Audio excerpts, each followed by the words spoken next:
Welcome to JFK and the Enduring Secret. I'm your host, Jeff Crudell.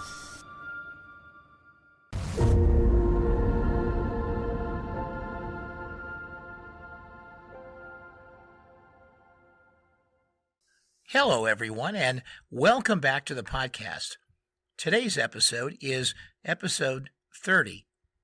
I really hope that you're enjoying this Memorial Day weekend. It's the first Memorial Day weekend that we've been able to enjoy a little bit of time outside, somewhat unrestrained in a post-COVID environment. So I hope you're getting a chance to really do the things you want to do and still finding a little time to listen to some of these episodes. In today's episode, we continue what we started in episode 29. We'll be covering 4 specific witnesses: James Worrell, Ronald Fisher, Robert Edwin Edwards, and the inmates at the jail. So, without further ado, let's listen to episode 30.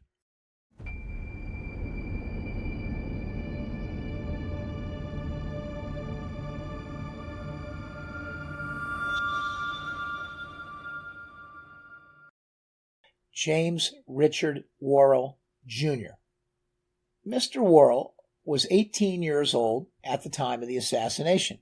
He was attending Thomas Jefferson High School in Dallas, and he was in his senior year. Worrell was attending classes up until the month before the assassination. He quit school in October of that year. He was, by his own admission, an average student. He was unemployed at the time of the assassination and was also unemployed at the time he testified before the Warren Commission in March 1964. As Worrell tells his story, he went to Love Field that morning on the 22nd, and he got there before the president arrived. It wasn't long before he realized that he was going to see very little of the president at Love Field, and he was going to have to go somewhere else to get more of a view of the president that day. So he got on the bus and went downtown, getting off the bus a few blocks away from Dealey Plaza. Mr. Worrell seemed to have gotten there quite a bit ahead of when the president was scheduled to be at the point in the parade route. Initially, he estimated some 90 minutes before by his own account, which seemed somewhat odd in and of itself and not really consistent with the overall timeline. He actually tried to clear that point up later on his own, but admitted he was unsure exactly how far in advance he had arrived there.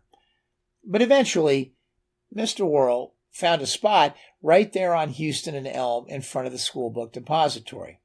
He could see the president as the motorcade made the right turn onto Houston from Main, and then as the motorcade made the left turn onto Elm. The president would be passing within 100 foot or so of where Mr. Worrell was in the plaza. And at that point, he had a view of the president, although, in his own words, for a second time that day, he didn't get a very good view of the president. As the limousine drew even closer to where he was situated and then began to pass perhaps 50 to 75 feet past him down Elm, at that moment he then began to hear the shots, and he was clear that he heard 4 of them. 4 shots. At that moment, he looked up and saw the rifle, perhaps about 6 inches of it, out the window of the depository. He wasn't exactly sure which floor, but it was either the 5th or the 6th floor, and it was on the far corner on the east side. He would recount that the first shot was too loud to be a firecracker, and he knew that because it felt like quite a big boom, and it seemed to come out of nowhere, and for some reason at that moment he looked up, just straight up. He could see the rifle about 6 inches of the gun, and he stared at the rifle. He could see part of the barrel, and it also looked like it had a large stock. Worrell would go on to explain that he continued to look up and could see where the gunman was aiming, and after the second shot, he also saw the president sloping down in the seat. Worrell's eyes were firmly fixed on the rifle between the first and the second shots. He said that he took in everything, and especially what happened in the president's car, and then he turned and started running. And as he was running, a shot fired for the 3rd time. There were a lot of people screaming and saying duck, and then he heard a fourth shot just as he got to the corner. He would explain to the commission that all of the shots were right in succession. He ran down Houston Street alongside the depository building, and then he crossed over the street diagonally, and then he stopped to catch his breath. He was a smoker. At this moment, he was in sight of the rear of the school book depository. As he would explain it, he smoked too much. He was standing there for about 3 minutes trying to catch his breath when suddenly he saw a man come hustling out of the back door of the depository. This man was somewhere between 5'7" and 5'10" tall, probably weighed somewhere between 155 to 165 pounds, and was maybe in his late 20s or middle or early 30s. It was hard to tell because he was fast moving. He was a white man, and he had black hair or perhaps brunette hair. Worrell didn't see his face because the man burst out and began immediately running and was ahead of him almost immediately. While Worrell could not see his face, his hair was full and black, and he had a dark jacket on, possibly a sports jacket, but definitely dark in color. Worrell wasn't sure what exact color it was, whether it was blue, black, or brown, but he was sure it was dark, and he had light pants. His coat was open and flapping in the wind. Worrell would indicate that eventually the man would leave his sight and that he never got a look at his face, since he basically only saw him from behind. Worrell then headed back to Elm Street and began a route that would take him to a bus stop that was near his mother's office. He would then ride the bus from there out to school, and then he hitched a ride the rest of the way to Farmers Branch, where he lived with his mother and his sister. The next morning, he got up and he turned the TV on to see if he could find out more of what had happened. And Police Chief Curry was on the television at that very moment, making a plea for anyone who had seen the shooting to please come down and make a statement. Hearing that, Worrell called the Farmers Branch Police Department and told them what he had seen the day before. Almost immediately, the Farmers Branch Police came to his house and picked Worrell up. Once there, Worrell told Lieutenant Butler at the Farmers Branch Police Department what he had seen, and they subsequently called the Dallas Police Department, who then came to the Farmers Branch Police Department and took young James downtown to make a statement at the sheriff's office. Afterward, the sheriff's office would then take him back home. Worrell would reiterate to the commission that the affidavit that he made at the sheriff's department on Saturday, the 23rd, was accurate with the exception of a couple of things. At the time he made the affidavit, he left out the fact that while he was running away from the plaza, he heard a gun fire 2 more times. In other words, he didn't hear the last 2 shots until he was well on his way out of the plaza that day. He wasn't sitting still when he heard them. That was really just simply a clarification of how many shots he heard in the plaza. He had heard 4 in total. Worrell would go on to say also that at the time he completed the affidavit, and still, he wasn't sure at what time it was that he actually arrived at Dealey Plaza after deciding to come into town from Love Field. He had one more minor correction. In his initial affidavit statement, he had said that the first shot sounded like a firecracker, but it was too loud to be a firecracker, and he knew that. So he should have described it differently at that time. Now, let's pause for a second and take this all in. We now have a witness indicating that someone left running out of the rear door of the Texas School Book Depository building right after the assassination. This is obviously an important lead regarding a highly suspicious action related to the assassination. And to top it off, we know from testimony we have already heard in prior episodes that it is likely that Lee Harvey Oswald exited through the front door and not the back door of the depository, making it all the more plausible that this person exiting out the back was part of the assassination team. After all, who else would be bolting in that way? out the back door some 3 minutes after the assassination. We haven't completely covered yet the process that the Dallas Police Department used to seal off the building, but we will, and there was much criticism of it after the fact by assassination researchers. We'll get to that later, but suffice it to say that for now, hearing what we did is concerning, and knowing that the building was not yet secured at all exits some 3 minutes after the shooting is well known, and we will hear that from other witnesses when we review that topic in more detail. Now let's pivot for a few minutes to two other important witnesses, Ronald Fisher and Robert Edwin Edwards. Ronald B. Fisher was 25 years old when the assassination took place.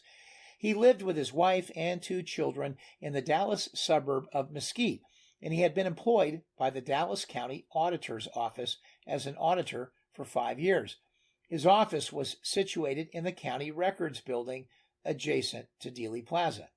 He was reasonably educated, having completed high school, and he had taken courses toward an accounting degree at Arlington State College.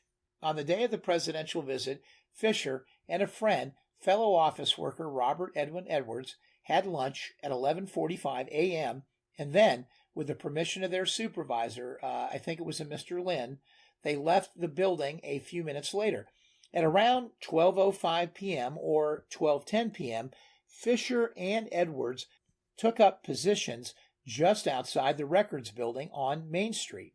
They quickly realized that they would have a better view of the motorcade a little further along Houston Street, and at 12:20 p.m., they found a suitable vantage point on the curb on the southwest corner of Houston Street and Elm Street.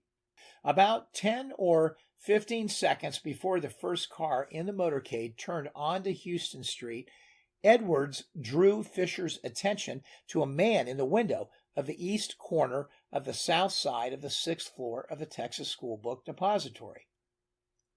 According to Fisher's testimony before the Warren Commission, in his own words, he said, "The man held my attention because he appeared uncomfortable, and he didn't look like he was watching the parade.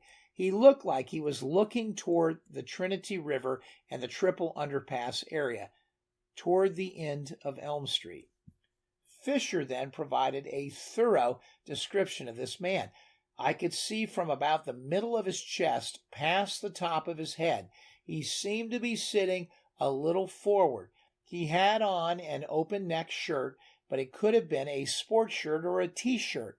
It was light in color, probably white. I couldn't tell whether it had long sleeves or whether it was a short-sleeve shirt, but it was an open neck and light in color." He then went on to describe the man's personal appearance. He had a slender face and neck, and he had a slight complexion. He was a white man, and he looked to be 22 or 24 years old. His hair seemed to be neither light nor dark. Well, it was brown, but as to whether it was light or dark, I can't say. He couldn't have had very long hair because his hair did not seem to take up much space, of what I could see of his head. His hair must have been short and not long. Remarkably detailed as this description was, Fisher went even further when Warren Commission Assistant Counsel David W. Bellin asked him whether he had seen the man full face or in profile. Fisher said, "I saw it at an angle, but at the same time I believe I could see the tip of his right cheek as he looked to my left." On Monday, November 25th, some 3 days after the assassination, Fisher was visited at his home by Dallas detectives W.E. Potts and F.M. Turner, who showed him a photograph of Lee Harvey Oswald. According to Detective Potts' report, Fisher would not say definitively whether it was the man he saw, but he stated it looked like him. Fisher conceded that he had not seen the man's hands and so was unaware whether he was holding anything. He saw nobody with the man, but observed that there were boxes and cases stacked all the way from the bottom to the top and from the left to the right behind this man. Fisher's attention had next been attracted to the presidential limousine, and he watched it pass just in front of him. After it had made the wide turn from Houston Street onto Elm Street, he was watching the following cars when he heard a shot. Like many other witnesses, he likened this shot to a firecracker. He then described 2 further shots and made a very curious remark at this point in the testimony. At first, I thought there were 4, but as I think about it more, there must have been just 3. It seems like a curious statement that might be made after a person heard more from others that said they heard just 3 shots. Perhaps the litany of the official narrative by this time had begun to creep into his own psyche. Now, let's tell you a little bit about Robert Edwin Edwards. Edwards was also employed by the Dallas County Auditor's Office. He was a utility clerk in the same office as Fisher. In his Warren Commission testimony, he confirmed Fisher's account of them standing together on the corner of Houston and Elm, facing the book depository, and he described seeing one individual who was up there in the corner of the 6th floor, which was crowded in among boxes. His description of this man was almost identical to what Fisher gave earlier. A white man, neither tall nor short, wearing a light-colored, short-sleeved, open-neck shirt, average build, possibly thin, light brown hair. Like Fisher, Edwards had seen the man from the waist up, but had not observed his hands and could not say whether he was holding anything. Like Fisher, he too gave an incredibly odd answer to the question that Warren Commission attorney David Bellin asked about the number of shots that he heard. Mr. Bellin asked him, "How many shots did you hear, if you remember?" And then Mr. Edwards answered, "Well, I heard 1 more than was fired, I believe." Now, if that response doesn't sound suspiciously like a circumstance where someone just decided to change their mind, given that the official story had confirmed that the true answer was something different than what they originally thought. In other words, from the get-go, he thought he had heard 4 shots. And now, he truly believed there was only 3, and what he had thought before just must have been wrong. This same scenario was to be repeated so often in testimony, but almost nowhere in the Warren Commission reports is it so clearly and elegantly stated. Well, Bellin reviewed his earlier sworn affidavit with him, under oath, and it too indicated that Edwards thought at the time of the assassination that he had heard 4 shots. Both Fisher and Edwards described hearing the shots, 3, but originally 4 in Fisher's case, and 4 in Edwards' case. Now, when it comes to their impression of where the shots came from, they differed. And that's interesting, given that they were essentially standing right next to one another. In his Warren Commission testimony, Fisher was asked by David Bellin, where did the shots appear to be coming from? He replied, they appeared to be coming from just west of the school book depository building. There were some railroad tracks and there were some railroad cars back in there. Mr. Bellin continued, and they appeared to be coming from these railroad cars? To which Fisher replied, well, that area somewhere. Fisher then went on to describe how he and Edwards had run down Elm Street past a family lying on the ground. That was obviously the Newmans, and then up to the top of the hill where all the Secret Service men had run, thinking that's where the bullets had come from, since they seemed to be searching that area over there.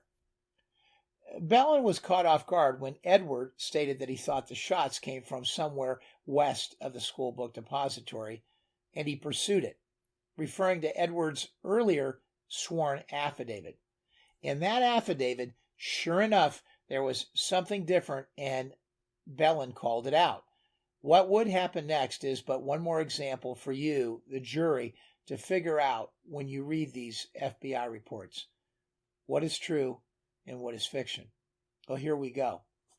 When asked by Mr. Bellin where he thought the shots had originated, Mr. Bellin pointed out to him that in his affidavit of 22nd of November 1963, he had stated that the shots had come from the building there, meaning the Texas School Book Depository. Edwards' reply to that was straight to the point. No, I didn't say that. Needless to say, those words do appear in Edwards' affidavit. As you might expect, and what we have stated in so many other examples already in prior episodes, Mr. Bellin did not follow up on that line of questioning. He would, as I like to say, not disturb that dog and let it stay still resting on the floor. No doubt these two men both saw a figure in what later became known as the sniper's nest window. Their descriptions match one another and are also very close to describing Lee Harvey Oswald. Ironically, neither man could or would swear to seeing the shots fired from that window. In fact, in Fisher's case, he would say that the shots came from somewhere in the vicinity of the grassy knoll or from the direction of the triple underpass. Well, we're going to pivot now to the story of the prisoners. And I think it's best told actually by a concise article back in 1978 that was contained in the Dallas Morning News that was written by Earl Goltz. I think I'm just going to simply read it to you. And it also contains a little bit of narrative around some of the other witnesses that you're hearing in 28, 29, and 30. The headline is this: Witnesses Overlooked in JFK Probe. Most witnesses who may have seen someone other than Lee Harvey Oswald in the so-called assassin's window in 1963 were either overlooked or intimidated by Warren Commission investigators. Johnny L. Powell, an inmate in the county jail at the time of the assassination of President John F. Kennedy, recently told the Dallas Morning News he and others in his cell watched two men with a rifle in the sixth floor window of the Texas School Book Depository across the street. When he looked, the men were fooling with a scope on the rifle, Powell said. Powell's sighting of the two men occurred at about the same time amateur photographer Charles L. Bronson was filming what seemed to be two moving images in the same window. This was about 12:24 p.m. or 6 minutes before the shooting. Powell and his fellow inmates weren't questioned by authorities, although one of Jack Ruby's attorneys later mentioned to a Warren Commission investigator that the prisoners had a good view of what took place, and he said it might be helpful to the commission to know that there were people in jail who saw the actual killing. Attorney Stanley M. Kaufman made the suggestion to Leon D. Hubert, assistant counsel for the Warren Commission, when Kaufman's deposition was taken 3 months before the assassination investigation was completed in September 1964. I remember that did occur, and it sort of concerned me at the time as to why, if they were trying to find out all these facts, why they didn't go up there and talk to all these prisoners, Kaufman told the News recently. On the day of the assassination, Kaufman was representing a county jail inmate, Willie Mitchell. His client described to me exactly what happened when the shots were fired.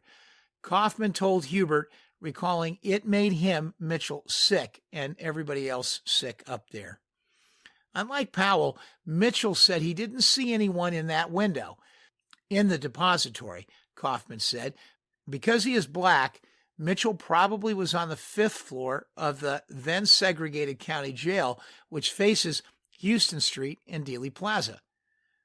Powell was in a 6th floor cell, which was cat-a-corner to the 6th floor corner window of the depository, where the Warren Commission placed Oswald at the time of the assassination. Quite a few of us saw them, two men in the depository window, Powell said. Everybody was trying to watch the parade and all that. We were looking across the street because it was directly straight across. The first thing I thought is it was a security guard. I remember the guys. Powell, then 17 and in jail for 3 days on charges of vagrancy and disturbing the peace, said maybe more than half of an estimated 40 inmates in his cell were trying to look down from the windows. The two men in the windows across the street looked darker than whites and were wearing kind of brownish-looking or duller clothes, like work clothes. When the shooting started, Powell was looking down, and then we kind of looked around, and the depository window, was empty then. I didn't tell very many people, Powell said. Most people don't believe it when you tell them anyway. I never said much about it because I didn't want to get involved in it. Powell was located by the news after a tip that resulted from news accounts of Bronson's film. Kaufman said he asked Mitchell to contact the Warren Commission, but he had this I don't want to get involved attitude. Ronald B. Fisher of Mesquite was peering up from the street below at about the same time Powell was watching from the jail. Fisher recently told the news that David W. Bellin, an assistant counsel for the Warren Commission, tried to intimidate him into testifying the one man was able to see didn't have the light-colored hair he insisted he did have. He and I had a fight almost in the interview room over the color of the man's hair, Fisher said. He wanted me to tell him that the man was dark-headed and I wouldn't do it. Oswald's hair doesn't appear to me in the photographs to be as light as the man that I saw, Fisher said, and that's what Bellin was upset about.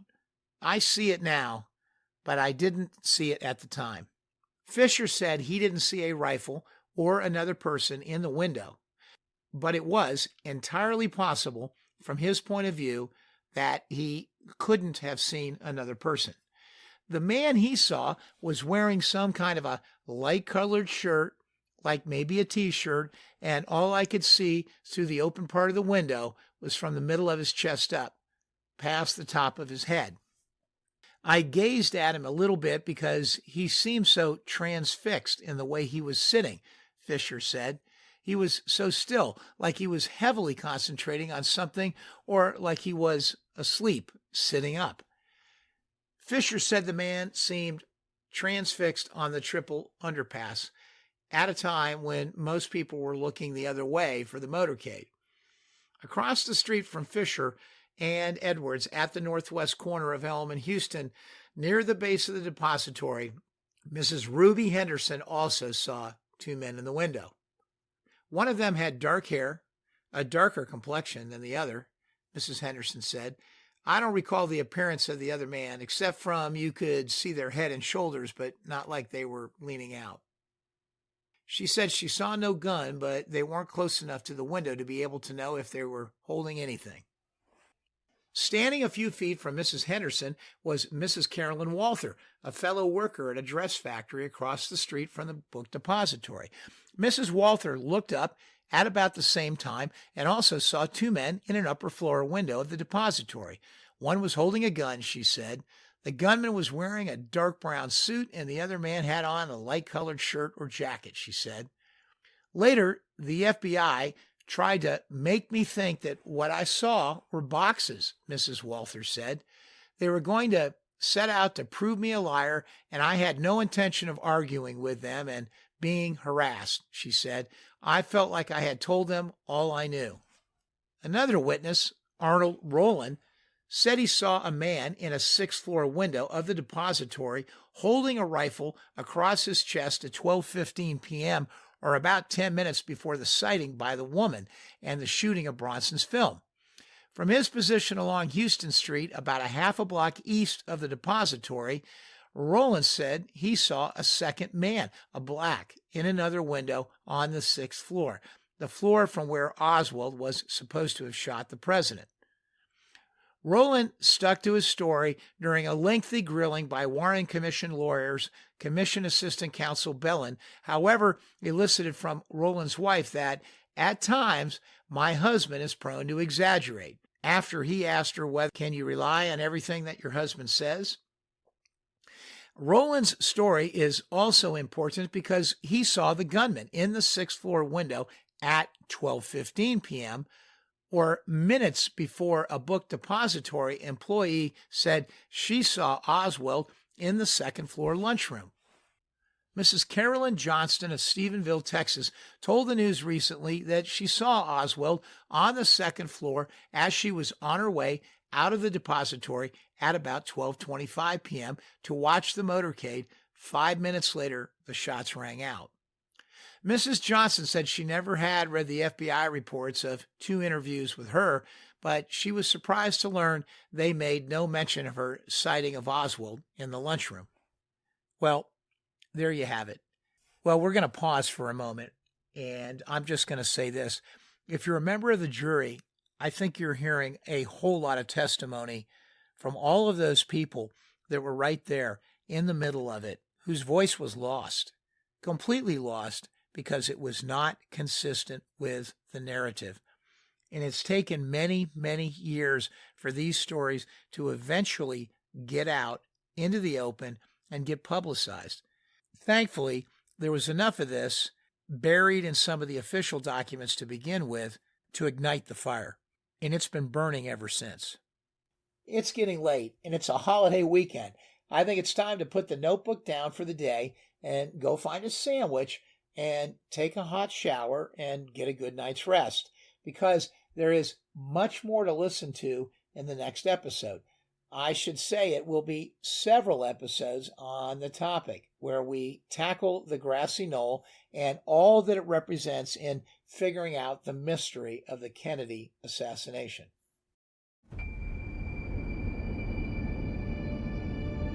Thank you for listening to episode 30 of JFK, The Enduring Secret.